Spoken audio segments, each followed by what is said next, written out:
ranking the post-WrestleMania storylines in the WWE. I'm Will. That's Brandon. We're the Cousins of Destruction Wrestling Podcast. As always, let's cheers and talk about some wrestling, eh?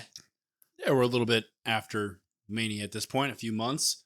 Had some time to let some storylines build, and we thought we'd give our top 5 to what we really enjoyed watching. Yeah, I mean, there's been a bunch of good storylines. Let's shout them out. Talk about what we've been loving. Let's start out with some honorable mentions. I'm going to go ahead and hit mine first. This is it wasn't technically a story per se, but I'm going to give it the honorable mention because I thought it was great. It was the greatest King of the Ring that we've ever had. And I thought that entire thing through Raw and SmackDown was perfectly done. I thought that the winners were actually great. And we're going to see that the fruits of that labor here in a little bit at SummerSlam. But I just wanted to shout out, that is how I want every King of the Ring to be after every WrestleMania. It's not a story per se, but a bunch of great talent wrestling every single week, giving new people like Lyra Valkyria good shines here and there. Great stuff. Yeah, really enjoyed it. It was the best one, at least that I can remember. It was nice to also have like a focus on wrestling. You had wrestling to look forward to. I understand storylines are important. We're ranking our storylines, but it was nice to see just like, hey, we'll shut up. We'll get in the ring. We'll see who's better. I always like that. It became a story. Mm-hmm. It really did. It was a story. Yeah, but no like quote unquote, you know what I mean? Correct. So my honorable mention, I'm going to go with Braun Breaker becoming a monster, hothead, destroyer, whatever you want to call him. Badass. Unbreakable badass. I think that started obviously with like Ricochet and Dragunov and stuff like that. And he obviously left his mark there and he continues to grow. It's nice to see them put emphasis on somebody young, trying to build that next generation up. And it even progresses Dragunov and makes you interested in, I mean, to be honest, I wouldn't be interested in Sami Zayn right now. Well, no, but not at all. Braun Breaker makes it to where, okay, I can actually watch this. I'm actually excited to see what happens. Yeah, I mean, it's always great to see NXT call-ups done right, and this is one that has been done right for the most part so far. Obviously, we were very critical of the ending to the Money in the Bank match, but we will give time for Triple H to cook, and I love seeing how strong they're booking him. So totally agree. Let's move on. Let's just go to number 5. Why don't we? I'm going to put it there. My number 5. Storyline, Post-Mania. I've given it to them. Wyatt 6. Wyatt 6. It's at the bottom of the list, but it's because we just haven't seen much yet. But I'm extremely, extremely intrigued from what I'm seeing. I mean, when months and months and months ago, we WWE fans who were floating around social media, we heard the rumors about the group forming and Bo leading this team. What is that going to look like? And then their debut by itself sold me instantly. Phenomenal debut. Since then, the VHSs have been very interesting. We haven't gotten any in-ring stuff yet. So there's not much to the story yet in terms of wrestling, but you know, I'm giving it the spot just because the future is so bright for that. Yeah. Uh-oh. Well, that's why it's my number 5. Hey. So, yeah, I agree 100%. I mean, to be able to deliver on something from months out that admittedly, I don't think we've ever seen the execution at that level before. You have so many times in wrestling history where they have vignettes and they build stuff up. Like I get QR codes are new, but the vignettes for months and months and months and months, somebody debuts and they fall flat on their face. Yep. And it's just like, well, we just wasted all that time. So, well, and it was it was a very fragile thing to do, right? Mm-hmm. Like they couldn't mess this up. This is Bray's baby. Mm-hmm. And to do it at this point, almost perfect to a T. Yeah. I mean, you got to give it to him, man. Yeah, absolutely. You have to, and we'll see what happens. People can criticize like, oh, I want to see more. And we mentioned maybe a little bit more in terms of we're getting there. Like a different variety, I think was how we wanted it. I'm okay with him not being in the ring right now. Yeah. That's more than okay. Yeah. Just give him some time. Give it time. Number 4 for me. I got to give it to my boy Chad Gable in the Alpha Academy. I love that stuff. Week to week, Chad Gable is coming out with absolute bangers. I mean, he is gold on the mic as a heel. still to this, I mean, I know that we're kind of past the Alpha Academy thing right now, or maybe we're in a pause period before he tries to claw back into the Alpha Academy. I don't really know, but I mean, the stuff with Otis, the will he, won't he every single week, Maxine being there, Tozawa was also a body that was in the ring. Just phenomenal stuff. And the pop that Otis got when he shoved him, and it was just great character work from everybody. And Chad is now a certified main eventer on Raw, which I never thought I would see or say during his Shorty G days. And he is there to stay, and he's putting on the best matches of his career. Yeah. We always knew Gable could go in the ring. Yeah. Even the little bits he had before. But to see that character development, that next extra level, has been super enjoyable to see. It's been great. Super enjoyable. My number 4 is not that. Ooh. My number 4, specifically Damian Priest. Oh, wow. I've really enjoyed Damian Priest in terms of I can do this by myself. I don't need the Judgment Day's help. And his just kind of overall progression. And he's kind of that pseudo leader while Rhea was out. And he also kind of almost is like on the verge of being out of Judgment Day. You know what I mean? Yeah. You know what he's not?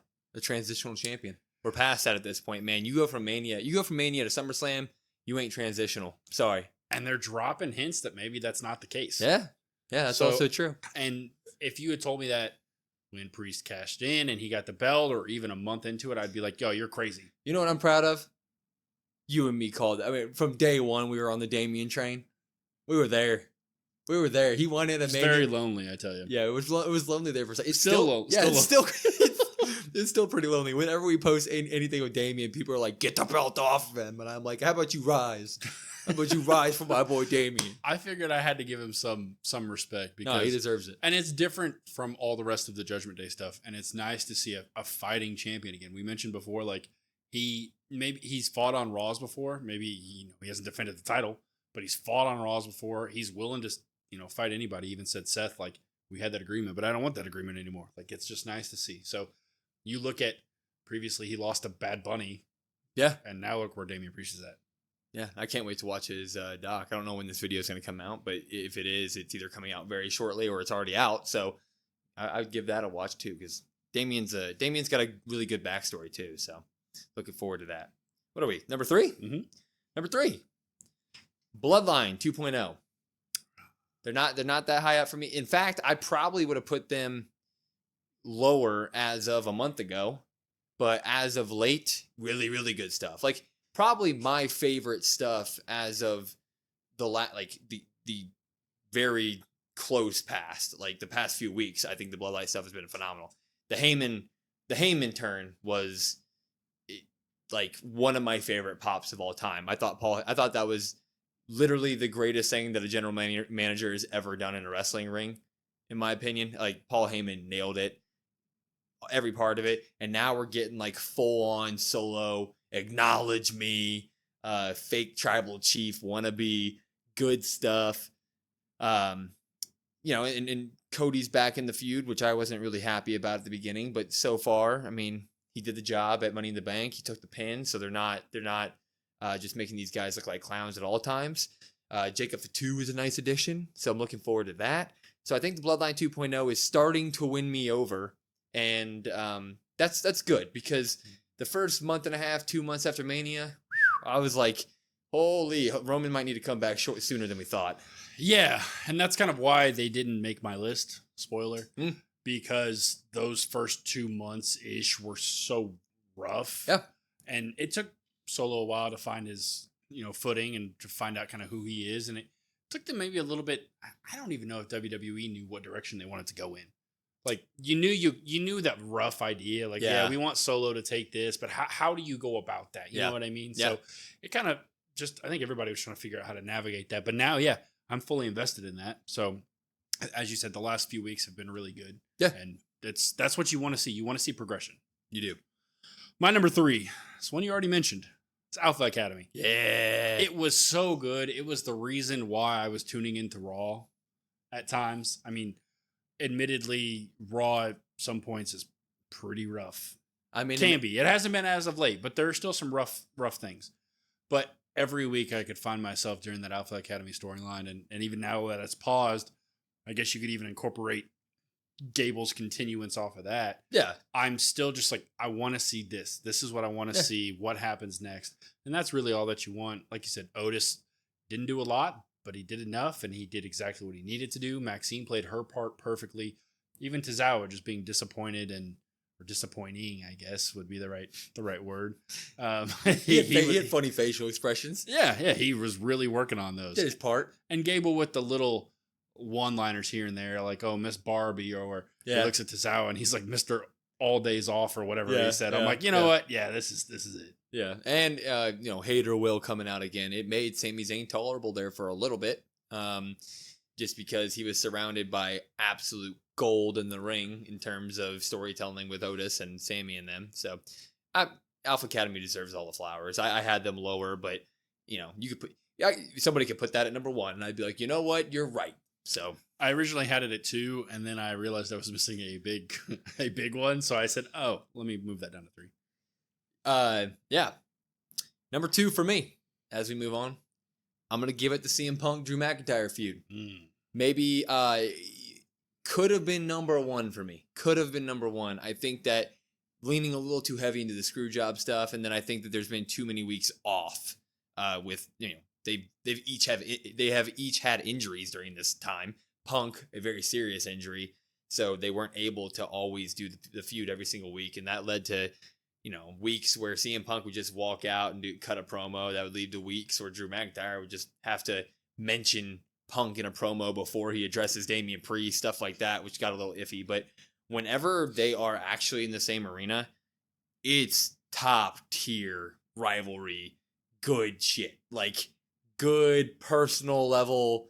I believe these two hate each other in real life type deal, and the blow off of that, whether it be at SummerSlam or whether it be a 3-month more SummerSlam Bad Blood, whatever you want, is going to be amazing. So I just, and it's also CM Punk's first long feud since coming back to WWE, I think. So it proves that he still got chops on the mic, which is a big deal. So yeah, and I have it at number 2 as well. There you go.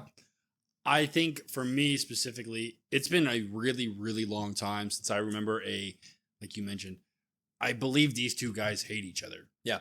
Like Cody didn't hate Roman, right? He was just, I want the belt to finish the story for my dad. Roman was just like, whatever. That storyline was so good. But in terms of like actual hatred, I can't think of one off the top of my head in the last couple of years. And I'm probably forgetting something. Like realistic, I feel like these guys backstage don't like talking to each other very much. Yeah, and you can just feel that through the screen. Yeah, and they're both professionals, so Punk, I guess, was iffy in terms of being a professional, but he's doing a professional job now. And you're kind of starting to get that also with Rollins as well. Yep. And Punk eventually. Which we all knew was coming. Yeah, and it's just nice to see that again on screen, because in a world that everything is social media based, like kind of some of the storylines or some returns or everything like that, they get kind of ruined. It's nice that I haven't seen a lot of that. You know what I mean? It's more of just like these two, and I don't know what you could even report, because it is just like, I hate this guy hates me. We're just going to settle it. Like you said, the screw jobs here and there, I almost won too many. And I think that the Money in the Bank wasn't needed, but I get it. I understand. And it kind of just progresses that story, and I'm excited to see what happens. Number 1. Yeah. Excited to see. I think ours are going to be similar. I think they're probably going to be the same thing. Mine's more broad, though. Okay. My number 1 is going to be Judgment Day since Mania, and that's going to include Liv in there. It's going to include Damian, Liv, the entire story that surrounds Judgment Day, which I guess is kind of a cop out, but they have so Braun Strowman as well. Oof. You said. Hey, all stories have their flaws, okay? All stories have their flaws, but I don't think people give the Judgment Day enough flowers, because they have single-handedly carried the through line of every single Raw since I can remember in recent history. I mean, they are the through line of Raw. What is happening at Judgment Day is the overarching story in which the rest of Raw takes place in. And Damian, you already gave him his flowers. We're big Damian guys. I think that he's been an amazing transitional champ that's no longer that. I think that Finn Balor has continued to be a workhorse, and now they have the titles, and they're at least giving them some respect. They're not losing every single week, which is great. And then to top it all off, Liv and Dom is just give me the gold, man. I mean, just it's as good as a plate of nuggies while playing PlayStation 5. You know what I mean? That's how good this is, and I cannot get enough of it. And we're recording this a couple days after Rhea returns, so maybe by the time this comes out, we have another episode on the belt. We missed it, but like that's gonna be great. It's just we're living good with them.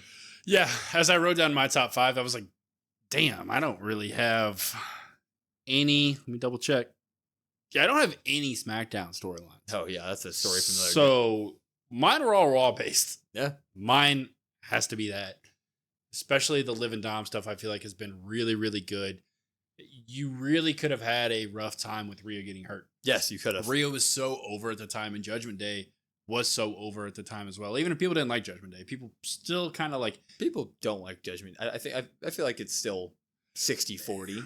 Yeah, like 60 in favor, but there's still a wide margin. Yeah, I guess it was more like we like Rhea, we don't like Judgment Day. Yeah, but yeah, you have to respect what Judgment Day's done, like you said, and admittedly, the Rhea injury really helped them out.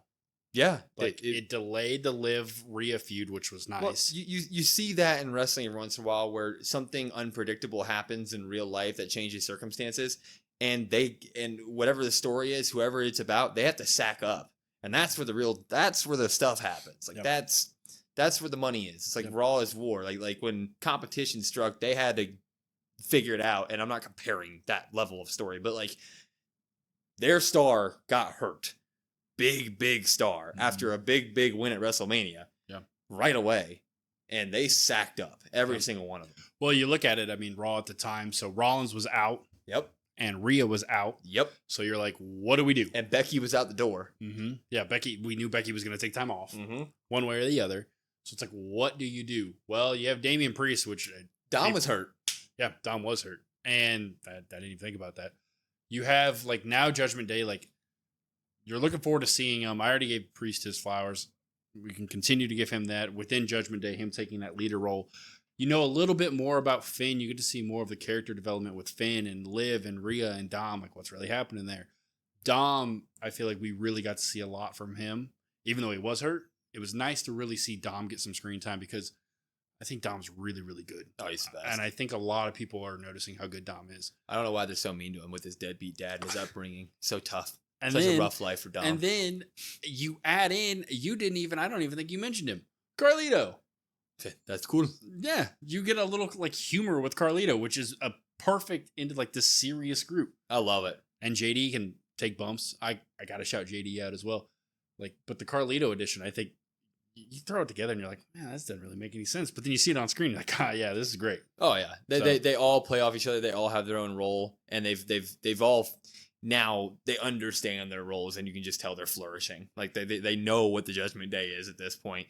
They're not trying to be overly spooky and serious anymore, like they used to be during the Edge time and when they were beginning. Like they were trying to actually be like, you know, it was like a modern day like Brood is what they were trying to be. Yeah, like a goth Brood, right? And but now they're more just they're still goth and all that stuff, but they're a comedy.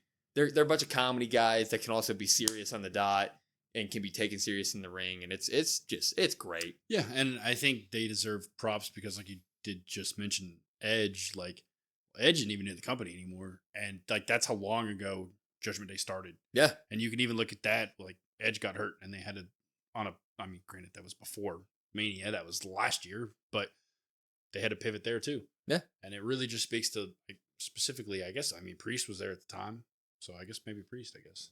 And Rhea I remember her dragging Dom into it. So long-term storytelling there, and it's just great. And I every single week on Raw now, I'm just looking forward to it. And now we get Rhea back, and it's like there's no end in sight in terms of this good stuff, except for maybe Damian or whatever happens there. But we're gonna enjoy it while it lasts. So. Yeah, and I mean, you look at it that way, like you say, maybe an end in sight with Damian. Like, yeah, Damian might get kicked out, Damian might lose the belt, but then like him and Finn got to go at it, like. And then you got the Liv, Finn, Rhea Dom, him, that like it's just there's so much to still be unpacked. Here. Oh yeah, lot more nuggies for Dom to eat. A lot more nuggies. I mean, his deadbeat dad wouldn't buy him a Mercedes. Come on. Anyway, those were our top 5 post-Mania storylines. Let us know in the chat what you've been enjoying. I kind of want to see your guys' top 5. Put your top 5s in the comments. I don't care. Let's get to talking, huh? Yeah. Other than that, follow us at COD WrestlePod on all of our socials and listen to us wherever you get your podcasts at, Spotify, Apple, etc. And share us with whoever you think might like this content. As always, I'm Will. That's Brandon. We are the Cousins of Destruction Wrestling Podcast. We will see you next time.